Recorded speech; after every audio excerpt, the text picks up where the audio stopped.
어제 이제 주보 이제 칼럼란에 말씀의 샘물의 난에 제가 그 샘터교회 부산에 있는 샘터교회 안종동 목사님의 글을 주보와 어제 우리 부목사님 통해서 이제 주보에 실은 것을 이미지를 보여드렸어요. 사실 지금 코로나로 인해서 이상한 사회 현상이 일어나죠. 특별히 이제 교회를 향해서 이 코로나 관련된 이 비방과 어려움들이 분명히 있는 건 사실입니다. 또 분명히 또 그에 대한 책임을 다하지 못한 교회의 잘못도 분명히 있는 것이죠. 물론 이 안정동 목사님의 글을 제가 100% 맞다 이러진 않지만 그럼에도 불구하고 참 이 의미가 있는 말씀이어서 잠깐 제가 말씀에 전에 함께 나누고 싶어요. 마스크를 착용하라는 것은 잠잠하라고 하는 뜻입니다. 막말과 거짓말을 하지 말며 불필요한 말을 줄이고 남의 말에 귀를 기울이라는 말입니다. 입을 다물면 사랑스러운 것들의 시선이 머물게 되고 아름다운 소리와 세미한 속삭임이 들려올 것입니다. 손을 자주 씻으라는 것은 마음을 깨끗이 하라는 뜻입니다. 사람과 거리두기를 하라는 것은 자연을 가까이 하라는 뜻입니다. 대면 예배를 금지하라는 것은 언제 어디서나 하나님을 바라보라는 것입니다. 집합을 금지하는 것은 소외된 자들과 함께하라는 뜻입니다. 이런 글을 남기셨어요. 그래서 참 대통령도 이 글을 인용해서 참 좋은 글이다라고 하기도 했는데 어쨌든 지금 이 시국을 뭔가 대립의 어떤 이런 시선으로 바라봐서는 안 되고 정말 제가 말씀드린 대로 우리 성도들 건강한 게 제일 우선이잖아요. 그렇죠? 우리 성도들 가운데 건강을 잃어버리면 그거는 어떤 말로 제가 설명할 수도 없고 성도들도 이해할 수 없는 상황이 벌어지게 돼버립니다. 그것만큼은 제가 못 견딜 것 같아요. 지금 사실 교통사고 당하시고 병원에 계신데도 못 가보고 뇌출혈 때문에 쓰러지셨는데 병원도 거기도 못 가보고 있어서 참 제 마음이 어렵고 참 불편한데 만약에 이 코로나 때문에 성도들 가운데 어려움이 생긴다면 그건 더 견디기 어렵지 않을까 생각이 듭니다. 그러니 우리 성도들 지금은 조금 답답하고 어렵지만 정말 방역에 힘써서 이 코로나를 지혜롭게 이기는 시간들이 됐으면 좋겠습니다. 이게 저는 교회가 마땅히 서로 사랑하는 모습을 보여주는 것이 아닌가 생각이 들어요. 왜냐하면 세상은 우리 성도들끼리만 사랑하라라고 하는 것으로 여기잖아요. 세상은 참 아이러니하게 자신들이 예수님을 믿지 않음에도 불구하고 꼭 그런 얘기합니다. 예수님이 사랑하라고 얘기하지 않았습니까? 그리고 우리에게 사랑을 요구해요. 그런 얘기를 들으면 우리는 억울하죠. 왜 우리가 당신들을 사랑해야 됩니까? 왜 당신들이 사랑을 요구합니까? 내가 사랑하는 건 내 마음이지. 속으로는 이 마음을 가질 정도로 억울하고 속상할 때가 있어요. 그럼에도 불구하고 오늘 4장 11절은 우리도 서로 사랑하는 것이 마땅하다라고 하는 이 사랑의 마땅한 당연성을 얘기하고 계세요. 우리가 돌려받을 사랑이 있고 돌려받지 못할 사랑이 있다라고 합니다. 우리가 사랑을 막 베풀었을 때 이거는 돌려받을 사람 같아, 돌려받을 수 있을 것 같아 라고 하는 기대감이 있는 사람이 있는 반면에 내가 막 사랑을 베풀었는데 저 사람은 하나도 돌아올 것이 없는 사람이야 그런 여겨지는 사람이 있어요. 그러나 이 말씀은 마땅이라고 하는 이 마땅이라고 하는 단어는 이런 계산하는 심리는 조금도 들어가지 않는 것이에요. 요즘 이런 말이 방송이나 뉴스에 참 많이 나오는 것 같아요. 뉴스나 어떤 이 글들에 많이 봤던 것 같은데 호의가 계속되면 권리인 줄 안다 라고 하는 얘기예요. 이게 뭐냐면 계속해서 사랑을 베풀고 호의를 베푸는데 이 호의를 받는 사람이 그게 권리예요. 왜 당신은 좀 전에 나를 그렇게 사랑하고 나에게 호의를 베풀었는데 왜 지금 나에게 호의를 안 베풉니까? 이게 권리인 마냥 얘기하는 것을 이게 비꼬아서 표현한 말입니다. 그러나 저는 이 마땅이라고 하는 단어 속에는 이런 계산조차도 우리는 그 상대방에 대해서 생각하는 것이 아니에요. 우리가 선교를 한번 빗대어 본다면 우리 한국 땅에 복음이 들어왔을 때 선교사님들이 우리 조선 시대 또 이제 이 대한제국 시대 선교사님들이 오셔서 많은 호의를 베푸셨어요. 근데 때로는 그 선교사님들이 죽음을 경험하게 되는, 맞이하게 되는 너무나 참담한 어려움도 겪게 되셨어요. 호의를 베풀어 줬어요. 근데 그들에게 선교사님들에게 돌아왔던 것들이 있었을까요? 아니에요. 돌아온 것이 없었습니다. 선교사님 한 기도에는 너무나 깜깜하다, 앞이 보이지 않은 만큼 미래가 보이지 않는다라고 하는 참담한 심정으로 편지를 쓴 경우도 있습니다. 그럼에도 불구하고 포기하지 않은 것은 하나님이 우리를 사랑하신 이 사랑이 있으니까 우리도 사랑하는 것이 마땅하다라는 것에 다 들어가는 것이에요. 때로는 우리가 사회생활이나 또 우리 교회 안에서도 성도와 교제하면서도 이런 면이 참 불편할 때가 있어요. 내가 사랑하는데 왜 저 사람은 나를 사랑하지 않지? 왜 나는 좋은 말로 하는데 왜 저 사람은 나를 공격하지? 그런 계산과 어려움이 불편한 관계들이 있을 때가 있다라는 것이죠. 그러나 우리의 사랑은 하나님께로부터 왔기 때문에 우리가 나누는 사랑에 대해선 돌려받을 생각과 내가 호의를 베푼다라고 하는 생각으로 사랑을 해서는 안 되는 것입니다. 우리 그런 의미로 요한일서 4장 11절을 한번 우리의 마음에 다짐하며 사랑하는 우리 교회 우리 성도들의 삶을 다시 한번 다짐하며 읽어봤으면 좋겠어요. 읽겠습니다. 사랑하는 자들아, 하나님이 이같이 우리를 사랑하셨은즉 우리도 서로 사랑하는 것이 마땅한, 할렐루야, 우리가 사랑하는 것이 마땅한 줄 믿습니다. 그런데 우리가 2주 전부터 제가 이 말씀에 사로잡혔어요. 왜 사랑하지 못하는가라고 하는 이 관점을 볼 때 자기를 사랑한다라는 것이죠. 근데 이 자기를 사랑한다라고 하는 이 말세의 징조가 디모데후서 3장 1절에 이 말세라고 하는 표현으로 이렇게 말해요. 우리 한번 읽어볼까요? 시작. 너는 이것을 알라. 말세에 고통하는 때가 이르러. 말세에 고통하는 때가 이른다라고 말씀하고 있어요. 근데 이 고통하는 때라는 게 그 다음 구절들을 보시면 알겠지만 고통이라고 해서 막 몸으로 몽댕이로 맞고 채찍질을 당하고 뭐 배임을 당하고 이런 고통이 아니라 심리적이고 환경적이고 관계적인 고통이라는 겁니다. 그게 말세의 고통이 더 커진다라고 얘기하고 있어요. 그 말씀드린 대로 2주 전부터 말씀대로 이것이 2000년 전의 말씀임에도 불구하고 지금 이 말세에 살아가는 우리 이때 정말 이때에 딱 맞는 말씀이 아닌가라고 하는 생각이 들어요. 우리는 어떻게 보면 지금 말세의 때를 살고 있어요. 말세의 때에 보면 마치 사사기 시대처럼 모두 다 자기가 옳은 대로 행동해요. 제가 우리 성도들에게 부탁을 드리고 싶은 것은 저도 그러겠지만 장담하지 말자는 거죠. 장담하지 말자. 100%라는 게 없어요. 우리가 알고 있는 지식과 말하는 것이 100%라는 게 없어요. 우리가 지금 이것이 옳다라고 말하는 것이 나중에 가면 틀릴 수도 있고 지금이 다른 것이고 틀린 것이 있는데 나중에 맞은 것이 될 수도 있다라는 거예요.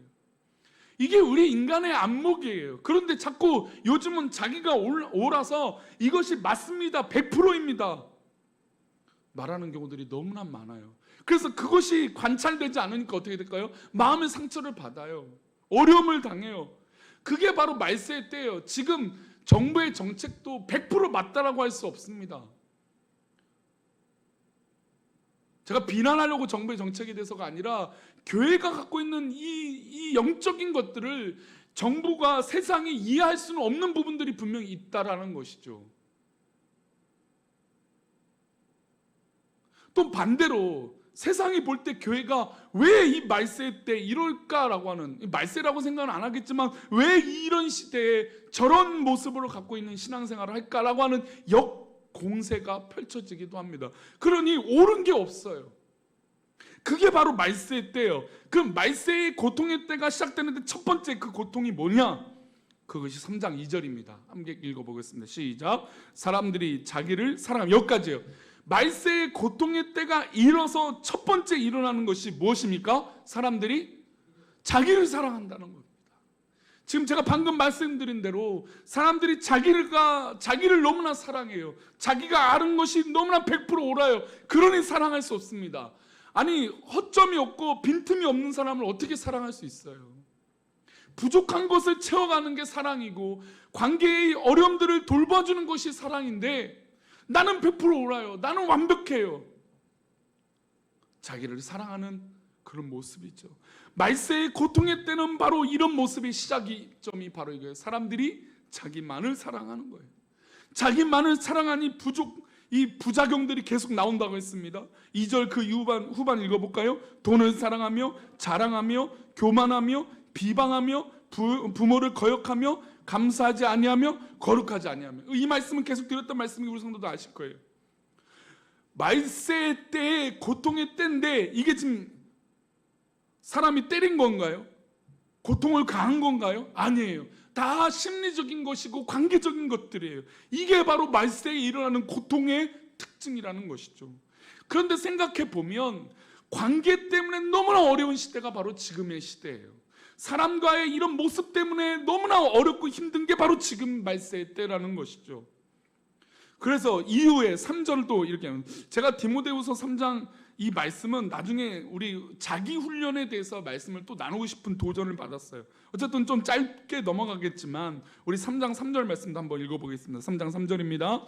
무정하며 원통함을 풀지 아니하며 모함하며 절제하지 못하며 사나우며 선한 것을 좋아하지 아니하며. 말세의 증세예요. 사랑 없는 모습이에요. 나만 사랑하는 모습이 바로 어떤 것입니까? 무정해요. 요즘 얼마나 무정합니까? 얼마나 어렵습니까? 제가 이제 교회가 이전하면서 사택을 아파트로 이사를 했습니다. 근데 제가 물어봤더니 최근에 지어진 아파트들도 이 층간 소음은 뭐 어쩔 수 없다고 하더라고요. 완벽하게 뭐 층간 소음이 없는 아파트가 존재하기나, 우리나라 아파트 건축 이 건물 짓는 것으로 볼 때는 이 층간 소음이라는 게 있기는 없어지기는 어렵다라고 얘기하더라고요. 어쨌든 저는 아파트라는 것을 처음 살아봐요. 그래서 참 이게 저희는 이제 복도시기 때문에 사람도 많이 만나고 보는 사람마다 경계해 주시는 우리 어르신들 볼 때마다 인사도 하고 막 그렇습니다. 그러니까 왠지 정이 넘칠 것 같은 그런 느낌이 들어요. 근데 어느 순간부터 이 층간 소음이 꼭 새벽에, 그러니까 낮에는 뭐 그렇다 치는데 뭐 밤 새벽 2시, 3시부터 쿵쿵쿵 거리는 게 있어요. 그래서 저희 아내가 참다 못해서 이제 조그만 음료수랑 편지를 썼어요. 다른 시간은 다 괜찮은데 새벽에는 조금 좀 조심 좀 해달라 했어요. 그런데 하루 정도, 한 이틀 정도는 괜찮았던 것 같아요. 근데 또 한 3일 지나니까 막 쿵쿵쿵 거리는 소리 때문에 또 잠을 깨고 그러더라고요. 그러면서 제가 뭐 윗집에 사시는 분을 막 비난하고 미워한다는 뜻은 아닙니다. 참 무정하다라고 하는 생각이 있어요. 왜냐하면 저는 이제 옛날식 오래된 아파트다 보니까 뭔가 옆집이 생긴 거예요. 예전은 뭐 요즘 빌라도 옆집 개념이 없잖아요. 문만 열면 다 이제 따로따로니까 이웃이라는 개념들이 많이 희석된 시대잖아요. 그래서 왠지 참 오래된 아파트이기도 하고 해서 뭔가 정이 있을 것 같았는데 이게 좀 너무 무정하다. 배려하는 마음이 너무 없다. 막 이런 생각이 들더라고요. 이것뿐이겠습니까? 뭐 제가 예화로 말씀드리겠지만 우리 성도님 삶 가운데서도 진짜 옛날에는 안 그랬는데 라고 하는 아마 이 무정한 모습들이 얼마나 많았는지 모르겠습니다. 희한해요. 분명히 70년대 80년대 초만 해도 못 사는 나라, 어렵게 사는 나라가 우리나라였는데, 그때는 그렇게 정이 넘쳤는데 지금은 이렇게 잘 사는 나라가 됐는데 무정해요. 게다가 한이 많아졌어요. 사람들이 그냥 옆구리만 툭 찌면 옆에 사람은 툭 친 건데 칼을 들어서 찌르려고 하는 사람들이 늘어나고 있어요. 왜 그럴까요? 한이 생겼기 때문이에요. 그냥 원통함, 분노가 막 가득 찬 사람들이 늘어나고 있어요. 게다가 모함해요. 자기가 옳은 것을 위해서 모함합니다. 절제하지 못해요. 요즘 얼마나 절제하지 못합니까? 싸나워요. 말씀드린 대로 막 툭 치면 싸울 것 같아요. 선한 것을 좋아하지 않아요. 4절 말씀, 디모데후서 3장 4절 말씀입니다. 말세 때 일어나는 이 인간적인 또 모습이에요. 4절 말씀 있습니다. 시작. 배신하며 조급하며 자만하며 쾌락을 사랑하기를 하나님 사랑하는 것보다 더하며. 자, 지금 2절에서는 사람들이 누구를 사랑한다고 했습니까? 자기를 사랑했어요. 근데 이제 3장 4절 보니까 마지막에 하나님 사랑하는 것보다 더한 게 나온 거예요. 이게 말세 때의 특징이에요. 성도님 삶 가운데 사랑하는 우리 교회가 되지 못하는 것, 즉 하나님 사랑하는 것보다 더한 것들이 있다는 것이죠. 그것 때문에 비방하고 거역하고 감사하지 못하고 무정하고 원통하고 모함하고 절제하지 못하고 싸나우고 선한 것을 좋아하지 않고 배신한다는 거예요. 조급한다는 거예요. 자만한다는 것이죠. 쾌락을 사랑한다는 겁니다. 지금 얼마나 쾌락을 사랑합니까? 그것이 하나님 사랑하는 것보다 더한다라는 것이에요. 그래서 바울 사도는 디모데에게 이런 모든 것들을 통칭해서 5절로 정리해주고 있습니다. 우리 디모데후서 3장 5절입니다. 함께 읽겠습니다. 경건의 모양은 있으나 경건의 능력은 부인하니 이 같은 자들에게서 내가 돌아서라. 할렐루야. 우리 사랑하는 성도님들, 지금 위에서 2절부터 4절까지 나왔던 이런 사랑하는 것, 자기를 사랑하는 이 부작용들에서 자유하시기를 축복합니다. 우리 사랑하는 우리 교회는 이 자기를 사랑하는 것에서 넘어서야 돼요. 제가 한 달 전에 이런 말씀을 드렸어요. 이제 우리 교회 이름 때문에 우리 주변 사람들 우리에게 계속해서 물을 거예요. 야, 사랑하는 우리 교회 얼마나 사랑하느냐 볼 것이다. 이제 무조건 이런다니까요. 우리 교회 이름이 이것이기 때문이에요. 물론 이 이름 때문에 우리가 사랑하자는 건 아니에요. 적어도 우리가 하나님을 믿는 백성들이라면 하나님 사랑하는 것보다 더 많은 것이, 더 다른 것이 있어서는 안 되는 것인 줄 믿습니다. 그것이 표현되어지는 게, 나타나는 모습이 바로 경건의 모양이에요. 경건의 모습들이 있어야 될 거 아닙니까? 그게 바로 돈을 사랑하지 않는 것이고, 자랑하지 않는 것이고, 비방하지 않는 것이고, 부모에게 순종하는 것이고, 감사하는 것입니다. 거룩한 것이에요. 우리 2절부터 3절 4절을 반대로 읽어보겠습니다. 반대로, 우리 성도님들이 반대로 한번 읽어보세요. 2절부터 보여주세요. 3장 2절부터. 디모데후서 3장 2절입니다. 2절이에요. 네, 자기를 사랑하지 아니하면 이렇게 해도 되고요, 남을 사랑하면, 이렇게 반대로 읽어보겠습니다. 사람들이 다른 사람을 사랑하며 돈을 사랑하지 않고, 자랑하지 않고, 교만하지 않고, 비방하지 않고, 부모에게 순종하고, 감사하고, 거룩하고. 이해가 되시죠? 우리 또 3절 말씀도 반대로 읽어보겠습니다. 정이 있고 한이 풀리고. 우리 교회 안에 오면 한이 풀려야 돼요. 아니, 교회 오는데 왜 한이 더 생기는 거예요? 원통함이 더 생겨요. 그러면 안 되는 것이죠.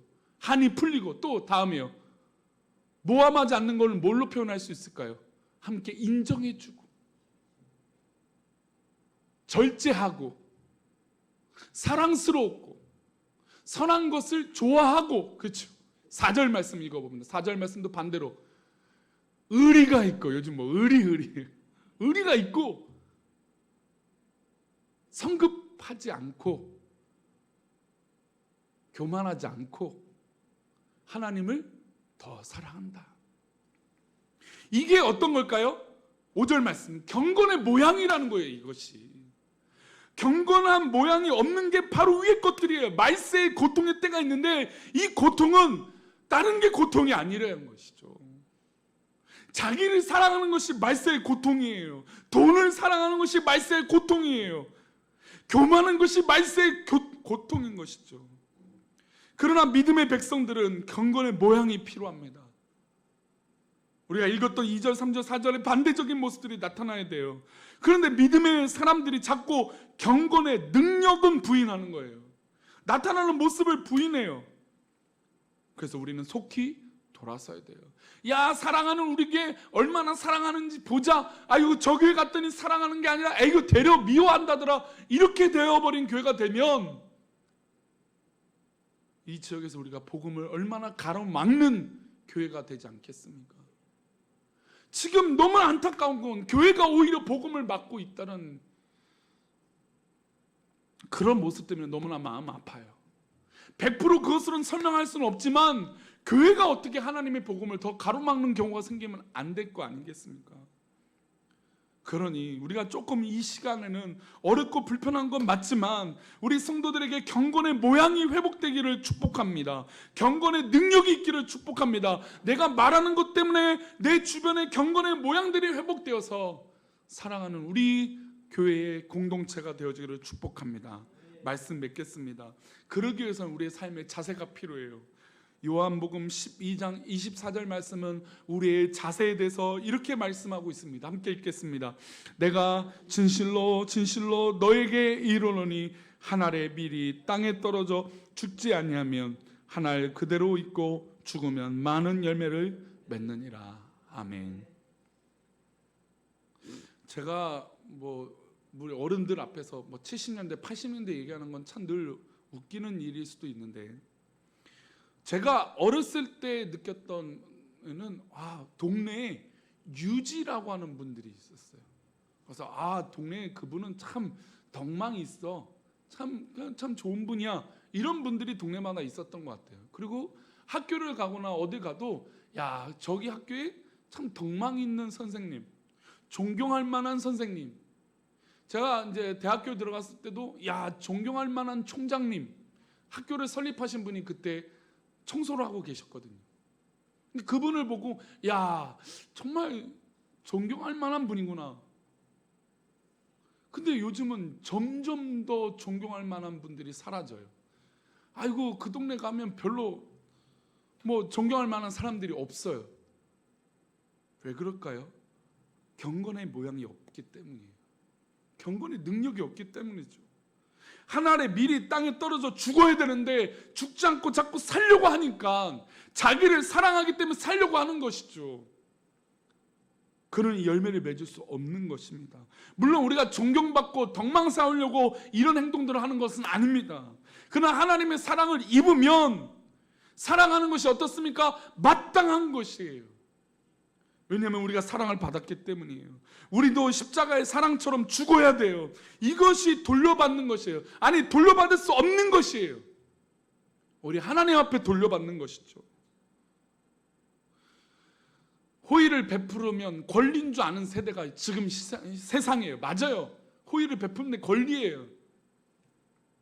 그러나 그것이 우리에게 죽는 비결이라면, 그것이 우리가 땅에 떨어져 죽는 길이라면, 오히려 그 호의가 은혜가 되어지기를 축복합니다. 말씀드린 대로 우리 교회는 이제 계속해서 사랑하는 우리 교회, 아이고 저 교회는 얼마나 사랑하느냐, 이런 책임감에 살게 될 것이에요. 그러나 저는 이것이 우리 가운데 괴로움이 되지 않았으면 좋겠습니다. 이렇다고 해도 우리가 100% 그렇게 살겠습니까? 또 연약한 것이 우리 사람들이죠. 그럼에도 불구하고 포기하지 않았으면 좋겠어요. 우리 주변에 복음을 전파할 상대 있어요. 요즘 전도하기 더 어려워졌어요. 교회라고 하면, 제가 어느 성도님들 그거 보여드렸는데, 우리 자녀가 취직을 해서 카톡방이 요즘 다 있으니까 교회 다녀요. 그랬더니 그 다음부터 분위기가 싸해지는 거예요.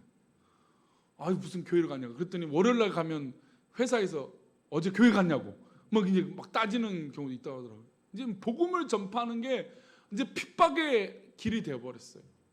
그런데 이 핍박의 길이 저는 오히려 기회일 줄 믿습니다. 어려운 건 맞지만 우리가 포기할 수 없는 건 진짜 십자가의 사랑이 우리 가운데 있기 때문이에요. 진짜 은혜가 있기 때문에 우리는 가짜에 휘둘리지 않습니다. 어려워졌지만 그것이 내가 죽는 길이라면, 정말 땅에 떨어져 죽는 길이라면 오히려 우리에게 축복의 길이 될 줄 믿습니다. 그러니 우리 사랑하는 성도님들, 지금 있는 것에서 너무 지치지 마시고 괴로움에 빠지지 마시고 믿음으로 이겨 승리하시는, 그래서 하나님의 십자가의 길을 걸어가 마땅히 서로 사랑하는 우리 사랑하는 우리 성도들, 우리 모든 지체들, 각 가정들의 삶이 되시기를 간절히 축복합니다. 모든 환경에서 자유하십시오. 할렐루야. 아멘. 우리 신실하게 진실하게 하나님 앞에 찬양하시고 우리 기도하고 예배를 마치도록 하겠습니다.